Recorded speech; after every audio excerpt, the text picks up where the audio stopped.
नमस्कार, स्वागत है आप सभी का जी न्यूज पर। आपके साथ मैं हूं पूर्णिमा मिश्रा। सुबह के 10:30 बज चुके हैं। उत्तर प्रदेश में योगी सरकार के 30 दिन भी पूरे हो चुके हैं। 19 मार्च को योगी आदित्यनाथ ने मुख्यमंत्री पद की शपथ ली थी और पद संभालने के साथ ही सीएम योगी आदित्यनाथ ने ताबड़तोड़ फैसले लिए और सरकार के तेवर कैसे होंगे ये बता दिया।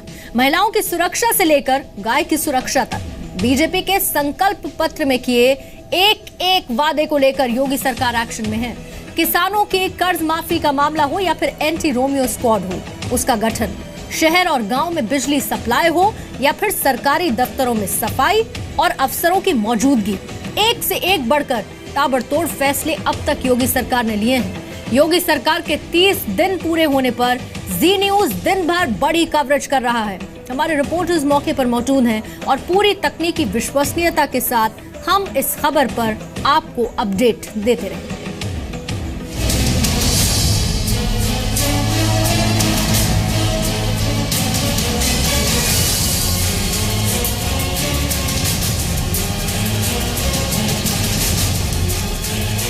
पिछले 30 दिनों से उत्तर प्रदेश में सिर्फ और सिर्फ योगी आदित्यनाथ और उनके एक्शन की चर्चा है।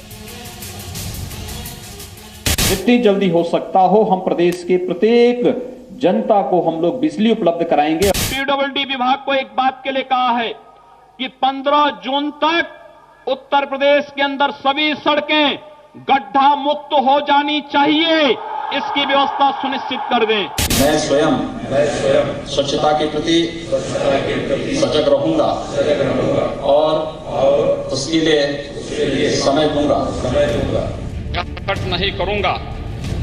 19 मार्च को उत्तर प्रदेश के मुख्यमंत्री पद की शपथ लेने के बाद योगी ने 30 दिनों में एक के बाद एक ताबड़तोड़ फैसले लिए हैं। इन फैसलों के बूते आने वाले समय में यूपी का वर्क कल्चर बदलने, यूपी को विकास की रफ्तार देने और यूपी में नए अवसर पैदा करने का दावा किया जा रहा है। यूपी में परिवर्तन के इस योगी मंत्र में अब तक हुए फैसलों के तहत किसानों का 1 लाख तक का कर्ज माफ किया गया है। यूपी में सभी जिला मुख्यालयों पर 24 घंटे बिजली देने के लिए केंद्र से पावर फॉर ऑल करार हुआ है। 15 जून तक यूपी की सभी सड़कों को गड्ढा मुक्त बनाने का दावा किया जा रहा है। अवैध बूचड़खानों पर कार्रवाई की जा रही है और कानून व्यवस्था में सुधार के वादे के साथ लड़कियों को छेड़छाड़ से बचाने के लिए एंटी रोमियो स्क्वाड बनाया गया है।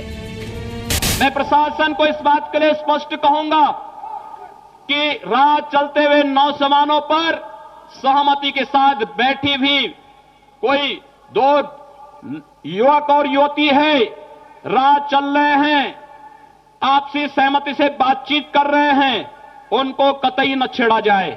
मैं न गंदगी करूंगा, न किसी को करने दूंगा। सबसे पहले मैं स्वयं से, मेरे परिवार से, मेरे मोहल्ले से, मेरे गांव से एवं मेरे कार्यस्थल से शुरुआत करूंगा। योगी आदित्यनाथ ने अपनी सरकार की शुरुआत अधिकारियों को स्वच्छता का संकल्प दिलाकर और मंत्रियों और अधिकारियों को संपत्ति का ब्यौरा देने का निर्देश देकर की थी। सरकारी दफ्तरों में पान गुटखा भी बैन किया गया था। अब सीएम आदित्यनाथ ने अधिकारियों को दिसंबर तक 30 जिलों को खुले में शौच से मुक्त करने का आदेश दिया है। यूपी को सुशासन देने के लिए फाइलों के जल्द निपटारे, समस्याओं को सुलझाने के लिए सिटीजन चार्टर बनाने और दफ्तरों में कर्मचारियों के अटेंडेंस के लिए बायोमेट्रिक सिस्टम लगाने के निर्देश दिए जा चुके हैं।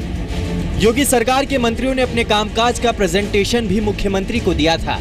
मुख्यमंत्री योगी की सख्त प्रशासक और तेज फैसले लेने को लेकर बन रही इस छवि के बीच उनके मंत्री अपने अपने विभागों का अचानक निरीक्षण भी कर रहे हैं। कोई कमी दिखी तो तुरंत कार्रवाई करते दिख रहे हैं। यूपी सरकार इलाहाबाद, मेरठ, आगरा, गोरखपुर और झांसी में मेट्रो रेल चलाने का ऐलान कर चुकी है। सस्ती दवाइयों के लिए 3000 नए मेडिकल शॉप खोलने का वादा किया गया है। किसानों से 100% गेहूं खरीदने का ऐलान किया जा चुका है। गन्ना मिलों को 14 दिनों में गन्ने की कीमत का भुगतान करने को कहा गया है। अखिलेश सरकार में शुरू हुई समाजवादी एम्बुलेंस अब योगी कार्यकाल में समाजवादी नहीं रही। समाजवादी पेंशन स्कीम को भी रोका गया है।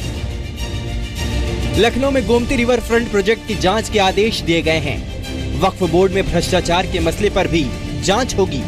साथ ही मायावती सरकार के दौरान बेची गई 21 चीनी मिलों के फैसले पर जांच बैठ गई है। यूपीपीएससी के नतीजों पर फिलहाल रोक है, लेकिन अब उत्तर प्रदेश लोक सेवा आयोग की पीसीएस परीक्षा में छात्र छात्राओं को 2 अतिरिक्त मौके मिलेंगे।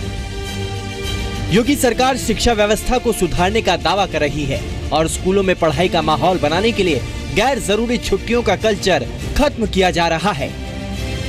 महापुरुषों के नाम पर छुट्टी की परंपरा बंद करके उस दिन विद्यालय चलाइए। 1 घंटे 2 घंटे का विशेष कार्यक्रम उस महापुरुष के नाम पर करिए, जिससे लोग इस बात से प्रेरित हो सकें, जान सकें हमारी परंपरा क्या थी। मुख्यमंत्री योगी आदित्यनाथ कैलाश मानसरोवर यात्रियों को सरकार की ओर से 1-1 लाख की आर्थिक मदद का ऐलान भी कर चुके हैं। ब्यूरो रिपोर्ट, जी मीडिया।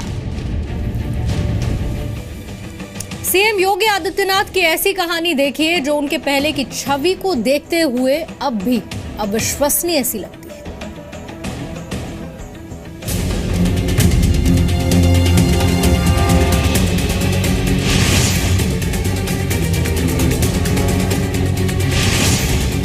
अगली बार किसी किसान ने आत्महत्या कर ली तो हम जैसों की कईयों की हत्या कर देगा योगी।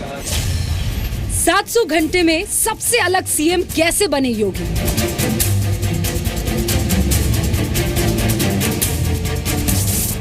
घंटे एक सीएम के काम को परखने के लिए ये बहुत कम है।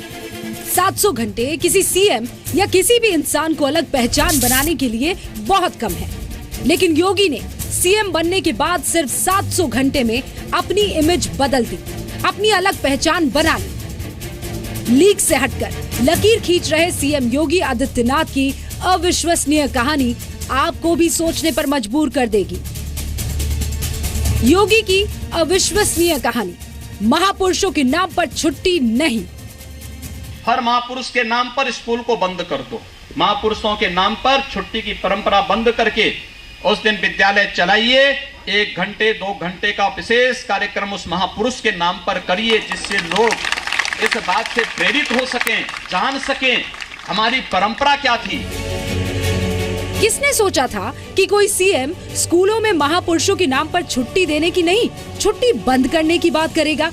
लेकिन योगी आदित्यनाथ ने ये किया। योगी की अविश्वसनीय कहानी, सत्ता योगियों के लिए, भोगियों के लिए नहीं। तो राज सत्ता योगियों के लिए है, भोगियों के लिए नहीं। और इसलिए लोग 10 बात कहेंगे।